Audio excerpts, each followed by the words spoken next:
বন্ধুরা ভিডিও শুরুতে আপনি দেখতে পেলেন যে আমি আমার মোবাইলের অ্যাপসগুলোকে মোবাইলটি যেই দিকে করছি সেদিকে কিন্তু গড়িয়ে পড়ছে কিছুটা জলের মতো করে। আপনিও চাইলে কিন্তু আপনার মোবাইল ফোনে এই কাজটি করে রাখতে পারেন। আর এই কাজটি করে রাখলে আপনার বন্ধু-বান্ধব যখন আপনার মোবাইল ফোনটি দেখবে তারা কিন্তু অবাক হয়ে যাবে যে আপনি কিভাবে এই কাজটি করছেন। অ্যাপসগুলোকে এত সুন্দর দেখা যাচ্ছে যেটা আপনি কল্পনাও করতে পারবেন না। তো কিভাবে এই কাজটি করবেন সেই প্রসেসটাই আজকের এই ভিডিওতে আমি আপনাদেরকে দেখিয়ে দেব। তার জন্য ভিডিওটা কিন্তু ১ম থেকে শেষ পর্যন্ত অবশ্যই দেখতে হবে। চ্যানেল নতুন হয়ে থাকলে অবশ্যই চ্যানেলটাকে সাবস্ক্রাইব করে দিতে হবে, ভিডিওতে একটি লাইক করে দিতে হবে।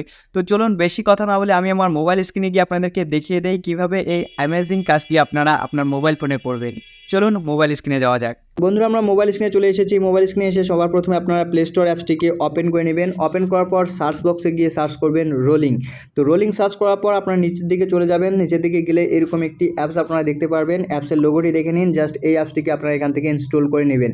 তো আমি ইনস্টল করে বাকি প্রসেসটি আপনাদেরকে দেখিয়ে দিচ্ছি। তো বন্ধুরা আমার অ্যাপসটি ইনস্টল হয়ে গেছে। এখান থেকে জাস্ট ওপেন করে নিচ্ছি। ওপেন করার পর আপনারা অ্যালাউ এই অপশনটির উপর ক্লিক করলে এরকম একটি ইন্টারফেস দেখতে পারবেন। এখান থেকে preview wallpaper add apps add photo, যেমনটা আপনারা ভিডিওতে দেখতে পেয়েছেন যে অ্যাপগুলো মুভ করছে সেভাবে কিন্তু আপনারা ফটোগুলো মুভ করতে পারবেন। তো আমরা প্রথমে প্রিভিউ অপশনটাতে ক্লিক করে দেখি কিভাবে আমাদের অ্যাপসগুলো মুভ করবে। তো দেখুন এখানে কিন্তু কত সুন্দরভাবে অ্যাপসগুলো মুভ করতেছে। আপনারা যখন সিলেক্ট করবেন অ্যাপসগুলো তখন কিন্তু এইভাবেই কিন্তু আপনাদের অ্যাপসগুলো কিন্তু মুভ করবেন। তো কিভাবে করবেন সেটা আমি আপনাদেরকে দেখিয়ে দিচ্ছি। জাস্ট এখান থেকে ব্যাকে চলে আসবেন। তো এখান থেকে আপনারা সিম্পলি অ্যাড অ্যাপস এই অপশনটির উপর একবার ক্লিক করবেন।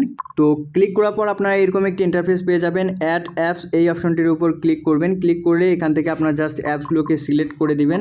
এভাবে সিলেক্ট করে দেওয়ার পর ওকে অপশনটির উপর একবার ক্লিক করবেন। ক্লিক করে আপনারা আবার ব্যাকে চলে আসবেন। অ্যাড ফটো এই অপশনটির উপর ক্লিক করলে এখান থেকে গ্যালারিটা ওপেন হয়ে যাবে। এখান থেকে যদি আপনারা ফটো সিলেক্ট করেন তাহলে কিন্তু ফটোগুলো খুব সুন্দরভাবে মুভ করবেন।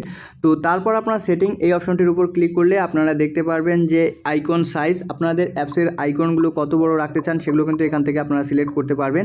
তো আমি জাস্ট এভাবে রেখে দিলাম। রেখে দেওয়ার পর আপনারা নিচে চলে যাবেন। নিচে গিয়ে দেখবেন সিলেক্ট অ্যাপস এই অপশনটির উপর ক্লিক করে আবার অ্যাড এই অপশনটির উপর ক্লিক করবেন। এখান থেকে জাস্ট আপনারা কি অপশনটির উপর একবার ক্লিক করে দিবেন। দেওয়ার পর ব্যাকে চলে আসবেন। ব্যাকে আসার পর আপনারা জাস্ট এই যে অপশনটি আছে এই অপশনটির উপর একবার ক্লিক করে দিবেন। তো দেওয়ার পর আপনারা যদি হোম এই অপশনটির উপর ক্লিক করেন, ক্লিক করার পর প্রিভিউ এই অপশনটির উপর ক্লিক করলে কিন্তু দেখতে পারবেন আপনাদের অ্যাপসগুলো কিন্তু মুভ করছে।